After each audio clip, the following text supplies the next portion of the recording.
Lydia's journey. The knock sounded again, loud and insistent. Lydia Dara drew in a breath and opened the door to the tall redcoat. "What may I do for you?" she asked in a formal tone. The officer shoved a scroll into Lydia's hand and barked out his orders. "In the name of King George, this residence must be cleared immediately so that it may serve as quarters for His Majesty's Royal Army." It was just as Lydia feared ever since the redcoats had marched into Philadelphia, claiming the city as their own.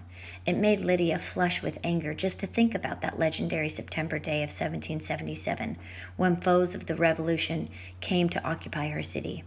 Why, mere days ago, British General John Howe had evicted her neighbor from his home across the street. Now it served as Howe's command post. After the officer took his leave, Lydia shut the door. Her two eldest children plunged down the stairs, clutching her skirts as they gushed out frightened questions. She tried her best to calm them, thankful that their two younger siblings had already been sent to live with relatives. Enough was enough. Lydia gathered her coat and her courage. She would go see General Howe himself to plead her case. The moment she stepped into the street, Lydia encountered a British soldier dressed in bright, magnificent, red, shimmering black boots.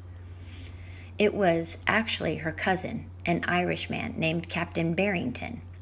With his help, an arrangement was struck. The Daras would remain in their home if officers could use their home for strategy meetings. The Daras were Quakers who were committed to peace. Surely they could be trusted to stay out of the way. As the days came and went, so did the officers. Then, on the night of December 2nd, the British arrived late, giving Lydia an unusual request. Her family must be asleep by 8 p.m. so that the top British officers could meet. Lydia knew something vital was afoot. So, when the men had settled behind the closed doors, Lydia hid in the linen closet next to the meeting room. She heard voices rise and fall on a wave of urgency.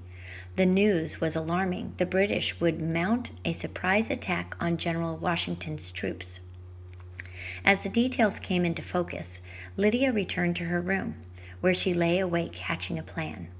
The next morning, she told her family that she must travel to a mill some distance away to purchase flour.